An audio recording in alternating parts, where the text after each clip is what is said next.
Dans cette présentation, nous allons aborder les résultats d'un sondage en ligne qui a été effectué entre le mois de février et mai 2020 et qui s'intitule Vieillir avec un spina bifida, une hydrocéphalie ou une autre lésion médulaire. Pourquoi avons-nous fait ce sondage? Premièrement, parce qu'il permettait de recueillir des informations sur comment le vieillissement influence la vie des personnes atteintes d'une lésion médulaire, ainsi que sur la vie de leurs proches aidants, en s'adressant directement aux personnes concernées. Deuxièmement, on peut constater que les conséquences du vieillissement chez les personnes présentant une lésion médulaire est très peu étudiée. Il y a donc peu de connaissances à ce sujet. Ce sondage avait donc comme objectif de combler un vide de connaissances. Troisièmement, c'est un moyen qui permettait d'identifier les besoins des personnes répondantes. Et quatrièmement, les données collectées ont permis d'avoir un meilleur aperçu du sujet en question et d'être plus à même d'organiser un événement qui porte sur le sujet. Portrait des participants-participantes. En ce qui concerne les données sociodémographiques, on peut constater que 36% des personnes répondantes se disent être des hommes et 64% se considèrent du genre féminin. On peut constater aussi une répartition homogène des différentes tranches d'âge, avec tout de même une majorité des personnes âgées entre 35 et 44 ans, suivi du groupe de personnes âgées entre 45 et 54 ans. Parlons maintenant du niveau de scolarité. 38,6% des personnes répondantes ont un niveau d'éducation secondaire ou universitaire et 18,6% sont de niveau collégial. Maintenant, au niveau de la localisation, on peut voir une majorité des personnes répondantes qui vivent dans la région de Montréal, soit 56,5% contre 34,8% des personnes qui vivent dans les autres régions de la province. Passons maintenant à la première partie du sondage qui concerne les résultats des personnes atteintes d'une lésion médulaire. Donc, un total de 58 personnes ont répondu aux questions de cette première partie. Aperçu général. On constate que la majorité des personnes répondantes présentaient un spina bifida, soit 36,8%. 29,8% présentaient une autre lésion médulaire. 22,8% présentaient un spina bifida et une hydrocéphalie et 10,6% présentaient une hydrocéphalie. Nous avons demandé aux personnes répondantes comment leur lésion médulaire affectait différents éléments de leur vie à mesure qu'ils ou elles vieillissaient. D'après les résultats, 67,79% des personnes constataient une détérioration légère et significative de leur santé et bien-être. Pour ce qui est de l'accès à l'emploi, le pourcentage s'est levé à 38,98%. 27,11% des personnes constataient une détérioration au niveau de l'accès au logement. 50,85% pour ce qui est du transport, 55,1% des personnes constataient une détérioration légère à significative pour ce qui est de l'intimité et de la sexualité, et enfin 37,3% des personnes constataient une détérioration légère à significative de leur vie sociale. Section logement. Donc, dans ce graphique, on peut remarquer que la majorité des personnes répondantes vivent avec leur conjoint ou conjointe. Une autre partie non négligeable vit seule et le reste des personnes soit vivent avec leurs enfants, soit avec un parent ou autre, c'est-à-dire par exemple leur sœur ou frère. Ensuite, on peut remarquer que plus de 90% des personnes se disent vivre en appartement ou dans une maison. Nous avons pu relever plusieurs commentaires de personnes qui étaient incertaines quant au fait de rester à long terme dans leur logement actuel. En voici quelques extraits. Le premier, cela dépendra de mon autonomie et de ma santé. Oui, mais je suis en attente d'une requête d'adaptation de domicile. Tout dépendra de l'accès aux services de soutien à domicile, à une rémunération décente pour les préposés, à la possibilité de disposer d'assistants personnels pour soutenir ma participation sociale. Dans 10 ans, j'aurai 77 ans. J'ignore dans quel état je serai, mais sûrement éligible au CHSLD. Non. Cette diapo permet de constater que plusieurs personnes considèrent que leur logement n'est pas adapté à leurs besoins. En voici des extraits.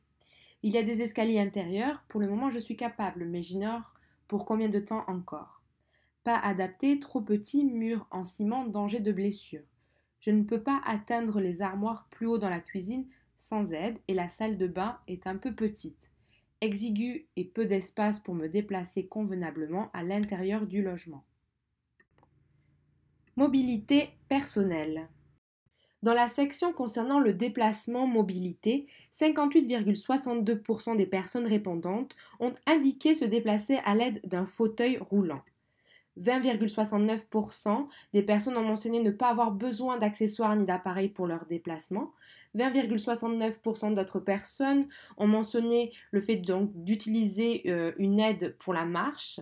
22,41% d'autres personnes ont dit avoir recours à une aide orthopédique et 6,9% de personnes ont mentionné le fait d'utiliser un autre accessoire ou appareil pour leur déplacement. Une des questions était de savoir si les personnes recevaient un soutien adéquat pour satisfaire leurs nouveaux besoins de mobilité personnelle. Et sur 17 commentaires, 14 commentaires étaient plutôt pessimistes, négatifs, comme on peut lire dans ces exemples suivants. Donc, le régime des rentes et pensions de vieillesse ne suffisent plus. Le système de transport adapté s'est détérioré et ne priorise pas les activités de loisirs et l'autodétermination des personnes en situation de handicap. Manque d'aide pour les tâches à l'intérieur et à l'extérieur de la maison. Malgré que j'ai besoin d'aide pour l'entretien de ma maison, aucune aide financière m'est accordée. J'ai fait la demande mais ce fut refusé. Parlons maintenant de l'accès à l'emploi. Voici le profil des personnes qui ont répondu à ce sondage au niveau de la section emploi. Donc grâce à ce graphique, on peut remarquer que 36,2% des personnes sont à temps plein, 12% des personnes sont à temps partiel, il y a 26% des personnes qui ont répondu à ce sondage qui sont sans emploi et 26% d'autres personnes qui sont à la retraite. Une section qualitative nous renseigne sur si les personnes ont constaté une réduction de leur niveau d'emploi à cause de leurs conditions de santé. Et 10 commentaires sur 15 dévoilent que effectivement plusieurs personnes affirment avoir constaté une réduction de leur niveau d'emploi. Comme par exemple, oui, j'ai dû prendre ma retraite à 50 ans en raison donc de problèmes de santé. J'ai commencé un programme Pass Action, mais je ne pouvais pas exercer un travail normal en raison de mes rendez-vous médicaux. Donc j'ai eu une réduction de mon niveau d'emploi. Oui, parce que j'ai des douleurs au dos. Pour les personnes retraitées, l'âge moyen de départ à la retraite est de 49 ans. Et parmi ces personnes, 30% disent ne pas avoir touché ce qu'on appelle une rente d'invalidité avant d'être à la retraite. 23% disent à l'inverse oui, avoir touché une rente d'invalidité avant la retraite. Et 47% disent ne pas être concernés par cette mesure. Nous avons interrogé les personnes pour connaître leur expérience dans le milieu du travail et globalement il y a 8 commentaires sur 36 qui étaient plutôt négatifs en termes d'expérience. En voici quelques exemples. Décalage entre les compétences obtenues et l'emploi occupé, emploi de bureau loin des compétences obtenues, pas encore assez équipé pour accueillir une personne à mobilité réduite, dans le milieu dans lequel la personne travaillait, est très pénible et surtout inaccessible. A l'inverse, 16 commentaires sur 36 étaient plutôt positifs en termes d'expérience dans le domaine du travail, comme par exemple facilité par diplomation postsecondaire et programme de subvention salariale, employeur à l'écoute de mes besoins, milieu très conciliant, expérience donc très positive, sans discrimination. Aides et services gouvernementaux. Une des questions était de savoir si les personnes recevaient une forme de soutien. Et d'après le tableau, 73% des personnes ont accès à du soutien, qu'il soit formel ou informel. Parmi ceux et celles qui disent ne pas en avoir, environ 32% disent que cela ne limite pas leur autonomie, alors que 14% considèrent que le manque de soutien leur pose problème et que les 14 autres pourcents disent que le soutien reçu est insuffisant. Dans cette diapo, on peut voir que la majorité des personnes présentent une aide financière qui peut s'exprimer sous différentes formes. Donc dans cette diapositive, on peut voir quelques exemples de ces aides. Ça peut être une aide pour les fournitures médicales et appareils. Ça peut être par exemple avoir recours au programme d'adaptation de domicile. Section vie sociale. Nous avons demandé aux personnes si elles considéraient participer à la vie sociale de leur choix. Et 64% des personnes ont répondu oui à la question. Et dans les commentaires, on pouvait lire que cela signifiait pour certaines d'entre elles de sortir au cinéma, de voyager, mais aussi avec cette envie d'en faire davantage. 36% des personnes ont répondu non, et les raisons étaient parce qu'elles ressentaient un sentiment d'être limitées dans leurs actions ou à cause d'un manque d'accessibilité ou encore d'accompagnement. Une autre information intéressante était que plus de 60% des personnes répondantes ont ressenti une détérioration légère à significative de leur vie sociale au cours des 5 dernières années. Donc on pourrait supposer que dans certains cas, cela est dû au vieillissement. Relations intimes, quelle évolution? On constate que pour une majorité, il est plus difficile qu'auparavant de s'épanouir au niveau des relations intimes, soit 55% des personnes, alors que pour 35% des personnes, on constate qu'il n'y a aucun changement au fil des années dans l'épanouissement de leur intimité et à l'inverse, 10% témoignent qu'il est plus facile d'y accéder et d'en jouir qu'auparavant. Passons maintenant à la section santé. Dans cette section, nous allons voir comment avec le temps, les personnes perçoivent leur niveau de santé. Dans cette diapositive, on peut remarquer que majoritairement, les personnes perçoivent leur santé physique assez bonne, voire très bonne. Au niveau de la santé mentale, on peut observer que les pourcentages sont concentrés vers un ressenti très positif, soit 46% des personnes disent avoir une santé mentale très bonne. Nous avons demandé aux personnes, donc durant ces 5 dernières années, avez-vous remarqué que votre état général a changé? Et 55% des personnes ont répondu que leur état général était moins bien maintenant qu'auparavant. 21% ont dit à peu près le même qu'avant. 14% ont constaté qu'un état général beaucoup moins bien maintenant qu'il y a 5 ans. On a voulu pousser la réflexion un peu plus loin au niveau de la santé en demandant aux personnes d'estimer au cours des 5 dernières années les changements associés à certaines caractéristiques. Par exemple, pour la colonne vertébrale et le dos, au fil des années, on peut remarquer que la majorité des réponses étaient plutôt négatives vers une détérioration rapide. Par exemple, pareil pour le poids, la gestion de la douleur, là on constate également que la majorité des réponses étaient plutôt vers une détérioration au fil du temps. Pour ce qui est de la continence, de la circulation ou encore du sommeil, là on voit que les personnes connaissent une fluctuation de bonne à mauvaise. Et pour ce qui est de leur santé mentale, de la peau ou les conséquences liées à l'hydrocéphalie, les changements étaient plutôt vers une amélioration au cours des 5 dernières années. Donc les points que l'on peut retenir dans cette première partie du sondage sont les suivants.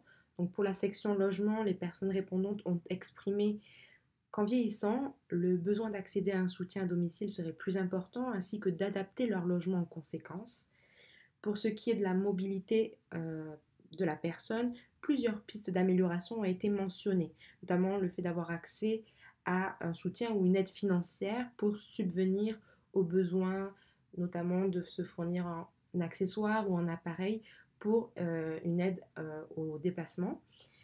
Une amélioration aussi dans l'accessibilité du transport adapté a été mentionnée et avoir aussi accès à un accompagnement pour favoriser l'autonomie dans certaines situations, notamment dans la vie sociale, les loisirs.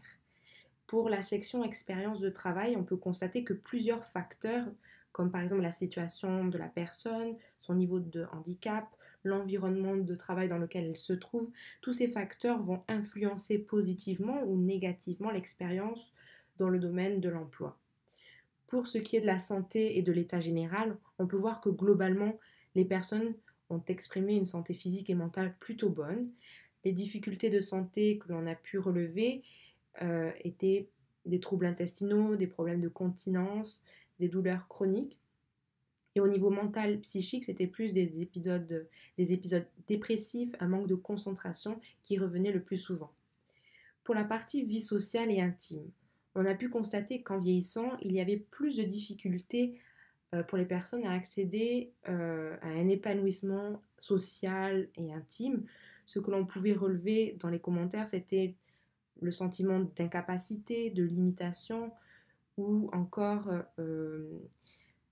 la présence de douleurs chroniques, de problèmes de mobilité. Tout cela pouvait faire barrière à un épanouissement au niveau donc de la vie sociale et intime. Passons maintenant à la deuxième partie du sondage qui concerne les personnes proches aidantes. Malheureusement, nous n'avons eu qu'un nombre limité de personnes répondantes, soit 9. Il est donc difficile de dresser, avec un faible échantillon, un portrait qui soit valide et représentatif de la situation des personnes proches aidantes. Mais nous avons donc décidé de vous présenter les données qui sont ressorties de l'analyse afin d'avoir un aperçu des points clés, des tendances qui peuvent donner matière à réflexion. Voici quelques informations pour mieux cibler les personnes qui ont répondu aux questions de cette seconde partie. Premièrement, pour la majorité des personnes, soit 62,5%, se disent être proches aidantes de leur enfant. 12,5% des personnes disent être proches aidantes de leur conjoint ou conjointe. Et 25% disent être proches aidantes d'une personne de leur entourage, autre que leur conjoint ou conjointe ou leur enfant. Une autre information, soit 55,54% des personnes disent être proches aidantes d'une personne atteinte d'un spina bifida. 44,44% des personnes disent être proches aidantes d'une personne atteinte d'une hydrocéphalie et 22,22% des personnes disent être proches aidantes d'une personne présentant une autre lésion médulaire.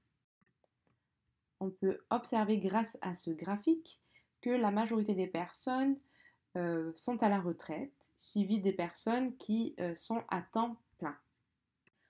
En ce qui concerne le temps consacré en moyenne à leur rôle de proche aidant, on peut observer que 2 personnes disent consacrer moins de 5 heures par semaine. 3 autres personnes disent consacrer entre 5 heures et 24 heures par semaine à leur rôle de proche aidant. Et 3 autres personnes disent consacrer plus de 50 heures par semaine. Les personnes interrogées ont exprimé une détérioration légère voire significative dans plusieurs éléments en raison de leur rôle de proche aidant et aussi en tenant compte du vieillissement. Par exemple, 5 personnes disent ressentir une détérioration en ce qui concerne leur santé et leur bien-être. 2 personnes ont évoqué une détérioration ressentie au niveau de l'accès à l'emploi. 4 personnes disent avoir ressenti aussi une détérioration pour ce qui est de la mobilité et du transport, 4 personnes pour ce qui concerne l'intimité et la sexualité, et 3 personnes disent aussi ressentir une détérioration légère voire significative en ce qui concerne leur vie sociale. Pour la section logement, plusieurs éléments sont ressortis. Notamment, sur 9 personnes, 5 ont répondu vivre avec la personne aidée. Quasiment l'ensemble des personnes ont répondu avoir un logement adapté aux besoins de l'aider. Et 5 sur 9 ont répondu que la personne aidée vivait seule, alors que 2 personnes sur 9 ont répondu que la personne aidée vivait avec leur conjoint ou conjointe. Un autre point intéressant et qui pourrait être validé dans une autre enquête est que l'ensemble des personnes considèrent que leur rôle de proche aidant n'a pas d'influence sur leur disponibilité au travail. C'est un fait intéressant lorsque l'on regarde le temps consacré en moyenne dans leur rôle de proche aidant, qui pour la majorité dépasse les 5 heures par semaine. Des fois ça monte à 24 heures, voire même 50 heures par semaine. En ce qui concerne le soutien, on remarque que 7 personnes sur 9 ont accès à une aide financière, que ce soit une allocation familiale, crédit d'impôt ou adaptation de domicile. Et 3 personnes sur 9 ont accès à du soutien en nature. Par exemple, du soutien à domicile, avoir accès à une vignette de stationnement ou un soutien dans l'accompagnement. Lorsque l'on interroge les personnes sur leur vie sociale, les réponses sont positives dans l'ensemble, car la majorité participe régulièrement à la vie sociale de leur choix et 5 personnes sur 9 disent ne pas constater de changement au fil des années sur leur vie sociale par rapport à leur rôle de proche aidant.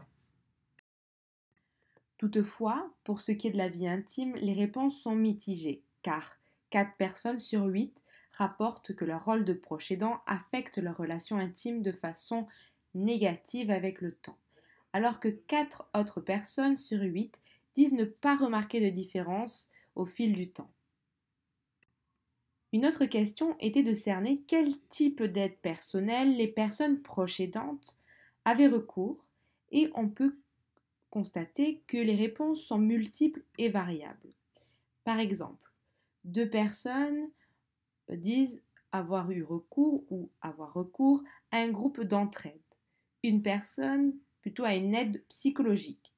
Une autre utilise les arts, la culture ou le sport pour l'aider dans son rôle d'aidant. Et 4 personnes ont témoigné ne pas avoir recours à de l'aide, mais qu'il ou elle envisage de le faire alors que 2 personnes disent ne pas en avoir besoin. Voici les points que l'on peut retenir dans cette deuxième partie du sondage. Tout d'abord, la moitié des personnes consacrent un temps considérable à occuper leur rôle de proche aidant. Au niveau du logement, les personnes n'ont pas soulevé de difficultés. Au contraire, les logements sont considérés comme adaptés aux besoins, satisfaisants. Au niveau de l'emploi, les personnes disent ne pas ressentir d'influence de leur rôle de proche aidant sur leur disponibilité au travail. Pour le soutien, un quart considère le soutien reçu insuffisant, un quart considère ne pas en avoir besoin. Pour le domaine de la vie sociale et intime, les personnes interrogées considèrent leur vie sociale satisfaisante et qu'il n'y a pas de changement induit par le vieillissement. Par contre, au niveau de la vie intime, cela est plus difficile d'y accéder avec le temps pour la moitié des personnes interrogées. Voici maintenant les limites des résultats du sondage. La première limite est une question de représentativité. En effet, la participation des personnes s'est faite sur une base volontaire. L'échantillon de personnes interrogées est de petite taille et on ne peut pas dire qu'il représente donc en tout point la population mère, à savoir les personnes atteintes de lésions médulaires réparties sur l'ensemble du Québec ou encore les personnes proches aidantes. La deuxième limite que l'on peut évoquer correspond à un biais méthodologique. La longueur du sondage a pu aussi jouer sur le nombre de personnes qui ont terminé le sondage et aussi entraîner une certaine lassitude chez certaines personnes qui a pu influencer les réponses. Et on retrouve aussi dans cette partie, dans cette limite, le biais de sélection qui revient à dire que les personnes sondées ne sont pas représentatives des caractéristiques de la population mère. La troisième limite que l'on a pu relever concerne le contexte dans lequel le sondage a été mis en ligne, à savoir entre février et début mai 2020. Donc les personnes ont répondu durant la crise sanitaire et en plein confinement, ce qui a pu influencer les réponses des participants-participantes. L'anxiété, l'état de déprime accentué par la crise ont pu aussi toucher ces personnes et donc influencer leurs réponses. La quatrième limite est l'aspect qualitatif qui était limité. On aurait pu relever de précieuses informations sur les réalités des personnes si on avait effectué une étude mixte, à savoir mélanger le quantitatif avec le qualitatif, en posant plus de questions ouvertes, en effectuant des témoignages qui auraient enrichi l'analyse par la réalisation notamment d'entrevues, de focus group. Cette présentation est maintenant terminée. Merci.